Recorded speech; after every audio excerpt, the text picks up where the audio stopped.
So, welcome to our Be the Glue series, where we share short and casual, but really impactful conversations with individuals who are the glue by either bringing people together, ideas together, efforts together, and even communities together. So, today I am joined by my friend Larry Moss, and he's an artist, an educator, and a community leader. And welcome, Larry. So nice to have you join me here today. So great to be joining you.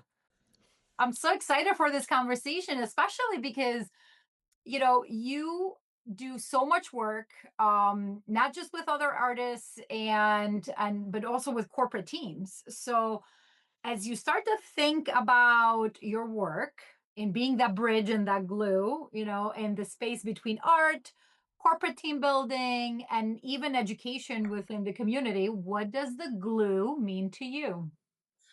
To me, it's all about getting people to recognize each other and to be comfortable playing together. And all of my work is really about play. It's not about, divvying up jobs and org charts. It really is just about feeling comfortable with who you are. And I've just found for me, the glue that brings everybody together is art. I love giving people a chance to create art. And when they can create it as a group, even better. Because as a group, everybody puts in a little bit, and it's so funny to work with people that, are used to being in a corporate setting, that when I say you're going to make art, they all go, no, we can't do that. I don't know what I'm doing. I'm not an artist. But the reality is, everybody does a little piece. I teach them a little bit, and in team building settings, one of the things we do on an easier level is we set up this thing that's kind of a paint by number, except it's with balloons and it's at least 10 feet tall by 10 feet wide. And, it's a mural. And, so giving people a chance to play together, that to me is the glue. And I love that because it kind of like it's like a puzzle, right? A puzzle piece, and it touches maybe, I don't know, at the bottom of it comes down to like playfulness and from when we were young, and maybe that just brings us back together. And I wonder, so as an artist and as orchestrating, right, like a mural or something like that, like coming together and um seeing the final result, I bet that is amazing to watch it kind of build, people coming in and out, putting their touches in the mural, and I'm assuming it's an amazing feeling. It really is, because you see everybody in the room smiling. You see, like, one team building session that I just did, the organizer came up to me after and said they were all complaining, the usual complaints of, oh, we have to do team building.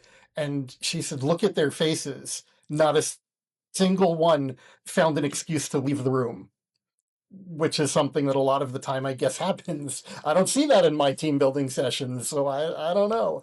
But yeah, really, when you can bring things together and show. So I'm gonna pop up quickly a picture of one finished project that had about 400 people on it. Oh, I love this one. This was at the So Sibley building, wasn't yeah, it? this was at the Sibley building. I This is wanted that. I loved it. cool. It's 5 stories tall, and like I said, about 400 people. My crew was really, maybe 12. My and then I had a larger crew of people that came in, that were artists that wanted to be part of it, that brought the number up to close to 50. And then we had community volunteers that, something this big, if it's planned out and you tell them what to do, they can all participate. So this is obviously a little more complex than the mural I talked about, but it gives an idea of what happens with, many hands contributing to the big piece. Oh, wow. I remember actually that because my oldest daughter was maybe 3 or 4, so it was a few years ago, right? But the cool part was at the Sibley building, this was right in the middle, where there's an opening, right? But you could go up the different stairs, and at every level, you were kind of discovering a whole other kind of level of balloons. It was just so beautiful. I Right, remember and that. Yeah, this particular one was Jack and the Beanstalk. You can see the beanstalk in the castle. And yes, we encouraged people to go up. It told a story. If you looked at it first on the ground floor and took the escalators up, every time you got to another floor, you would see Jack in a different position. We had, I think, 4 or 5 Jacks around the beanstalk, but from any angle, it was only ever possible to see one of them. that is so cool. So how do you do that? I mean, the orchestration of that, it's phenomenal. And what a way to bring people together. It really is, and it's not just the people that participated in the construction, but the people that came to see the event. It was so different, and wherever I go, what I'm bringing is so different from what people are used to seeing that they just go wow and start talking to the people next to them. So that's fun too. You know, people come for the first time they see an origami sculpture, they might show up and think that they're going to be there for 10 minutes and look around and leave. And it turns into this whole experience where they're asking other people what other angles looked better. Did you get a good photo? Did you? And people that come from different places, different backgrounds, just start sharing. And I would walk around and take pictures of that because that Yeah. to me again it's glue. It's about bringing the community together. And probably for the last 25 years, the bulk of my work has been community focused Wow. and really about joining people. And Do you see people like follow any patterns in when you give them activities, or um I guess what are some things that you observe as people come together? so let me start with a small corporate Yeah. team building setting. A lot of the time what I hear is that the organizer wants to surprise their group. That whoever that is, he or she say doesn't tell them what to expect, and I walk in and or they walk in the room and see balloons set up that they're going to start using. And there are some people that are really excited right from the beginning because hey, we get to play with toys. This is great. And then within minutes, I'll have several people come up to me and say, I don't know anything about balloons. I can't do this. I'll watch. And then I'll get somebody that says, balloons scare me. And for both of those, it's, for the person that's scared by the squeaking of the balloon that thinks it's going to pop, I just say, step back when you're comfortable, come in. And it never takes them very long. That it has to be a comfort thing. I'm not going to push them, Yeah. but once they join in, they realize that no, balloons don't usually pop. And if a balloon happens to pop, it's just sound, it goes away, nobody gets hurt. Um, and that exposure clears things up. Then, as far as the ones, though, that say, I'm not an artist, well, right. But that's part of what makes this so great that you are playing with a toy, you're following directions, it's paint by number. You Yep. can't get it wrong.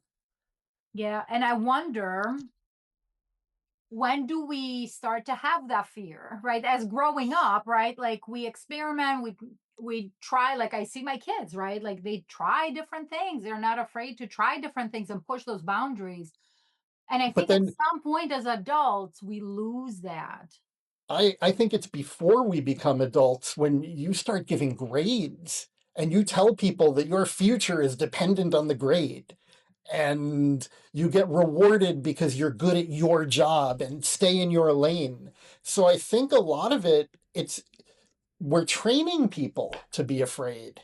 Mm, oof. That hurts because as an educator myself, and I see that. I see the fear come up in so many different ways, and I've had other conversations with people in my community, in these blue be the glue conversations where um improv does the same thing for people, right? Like they don't feel comfortable and they the fear comes up right in the middle, or even with Osge, we were talking about just different playful activities that she does in the classroom. And it's interesting how once they see it, that it's not, nothing threatening or nothing, Mhm. too uncomfortable, they start to ease in and they start to participate. And now they allow themselves for that true connection with their peers and the people in the room. And it's beautiful to see. But I think as a facilitator, like we have to like create that environment that they are able to do so. So you brought up the example of improv, and I love improv. I love watching. I love being in it. I think the difference a lot of the time, though, that is that it might take somebody longer to warm up to improv than the balloons. Oh, I'm And sure. the reason is that, the focus is on them for a moment. Mhm. Everybody does their thing. You don't get lost in the chorus. And I think we should give people a chance to get lost in that chorus, and then come forward, encourage them to step forward. It is hard to go from I'm never in front of people speaking to you're all watching me and I'm going to do Yeah. some goofy thing with my body that I've never done. And I admit, I teach this. I go out and I do this, and yet I will admit that when it comes uh, to dance scares me. I've never really gotten over it.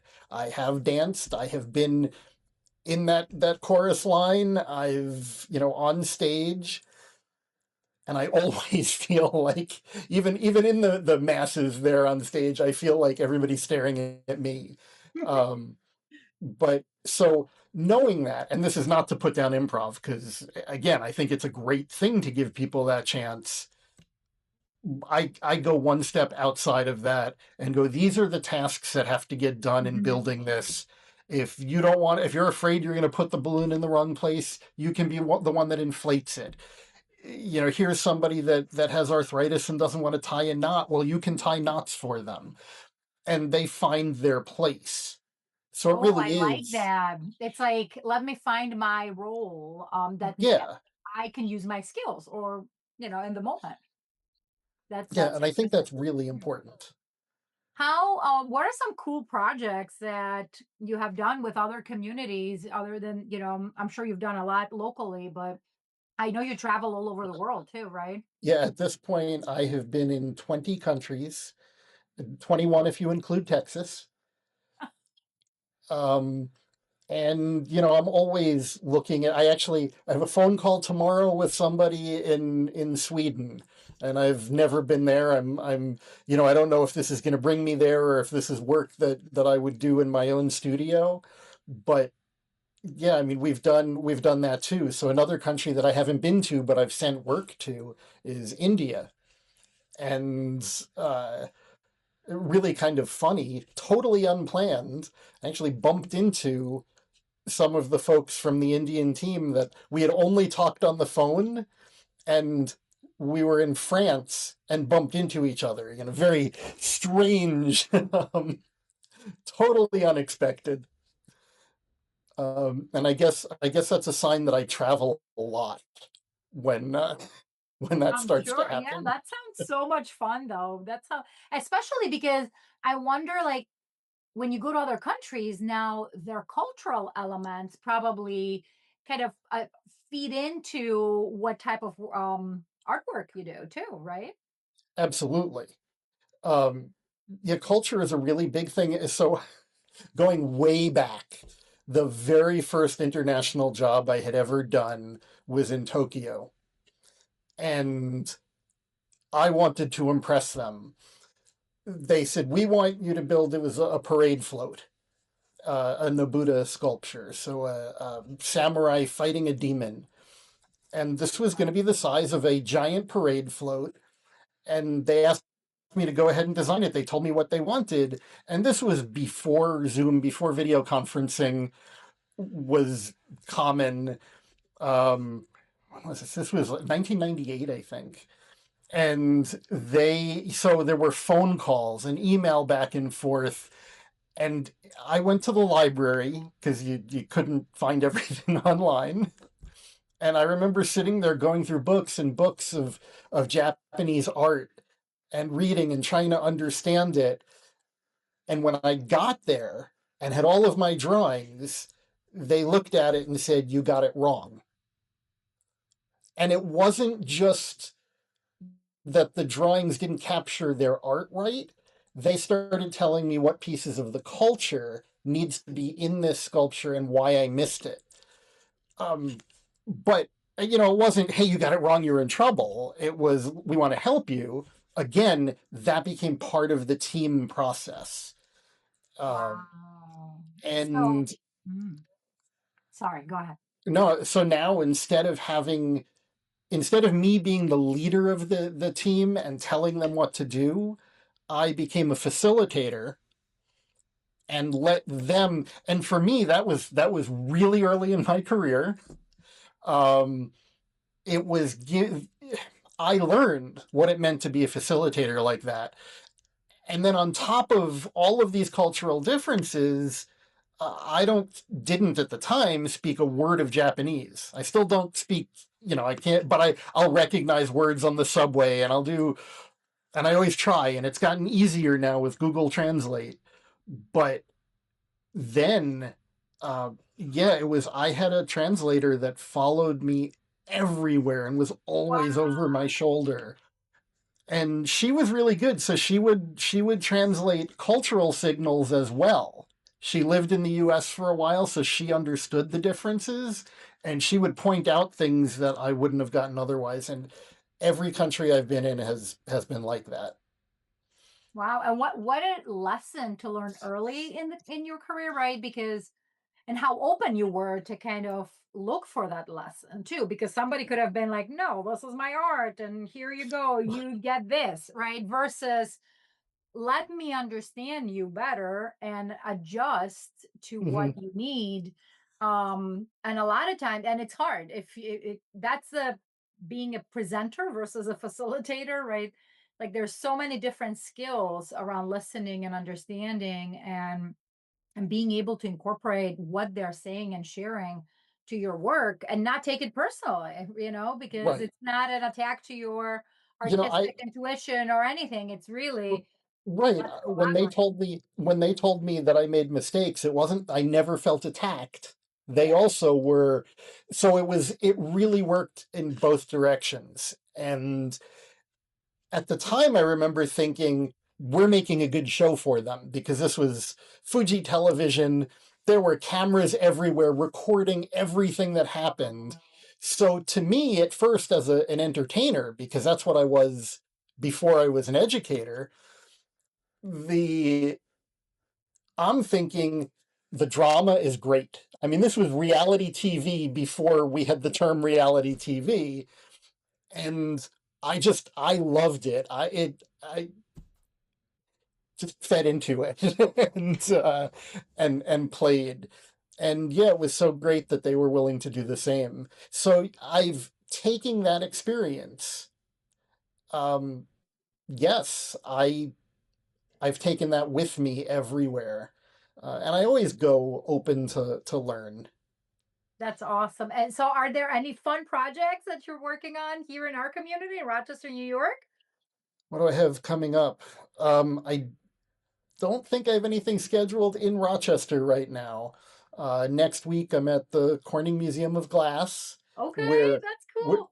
and it's going to be a similar sort of thing. It's going to be one of those murals, but they asked for really complicated, like color gradations, and um, so it's going to be interesting because that's working with the public. So this isn't even a small team learning to work together. By the end of the 2 days that we're building, we could see 1,000 people. Wow, that's Uh, gonna be fun. yeah. Wow. Trying to think, the last big thing we did in Rochester was at RIT during Maker Faire in November. Um, yeah, and we had everybody. So we've done Maker Faire in Rochester for years, since the first one. And we had people, regulars, coming up to us, so what are we making today? It's like, not telling you. You just have to wait until it comes together. I love that. I love that. Oh, we got it. We got to talk about how we incorporate some at Disrupt HR this year. That would be fun. That would be I fun. would love to. And so we met at Serious Play. Yes, yeah, the And conference in the summer last year. Yeah. yeah, and I am hoping to get there again this year. And, I have the invitation to do one of these projects there. So I Oh, think that's awesome. Wait, that is in it's in Germany this year, isn't it? there are two. There's one in Europe and Yep. one in North Carolina. Oh, North Carolina. Oh, so the one in US is in North Carolina this year. Yeah. Okay. Okay. Oh, And I'd that's gonna love be to go to the fun. European one, but life has just been weird recently. So we'll Yeah. look at next year. Yep, maybe next year. Yeah. Well, Larry, where can people find you? I know we're going to tag all of your websites and everything right underneath this video, but is there a place where people can find you easily? LarryCMoss.com links to everything else that I've got. So if you want to see the team building, you'll go there from there to Airigami. Airigami does all the balloon stuff, the big projects, the team building. If you want to see my photography or my wood carving or Really I cool. everything there. Yeah. We'll tag it all. We'll tag it all. But Larry, anything you want to leave the audience with? Really just the stuff we've been talking about is be open to experiment. Yeah. And if you're that leader put in front of the group, to the way you're going to bring people together is not to be a presenter and tell them what to do, but to encourage the cooperation and facilitate. And you don't have to have the spotlight on you, because I think that's another thing that's hard for a lot Yes. of people, is they think, but as a facilitator, I'm the one that's making this happen and I don't get credit. Or doesn't matter. When you leave, everybody's Yeah. going to remember that happened because of you, even if the spotlight isn't on you. And Put your that was another ego lesson that I down. had to learn. Yes, put your ego down. It's so necessary in the Yeah. facilitator role. Yeah. Well, thank you, Larry. Thank you. I love hearing stories like this one about bringing community together, people together. So continuing being the glue, my friend, and maybe we'll collaborate somehow. I would love to. I look forward to it. Sounds good. We'll connect offline. And thank you again for joining.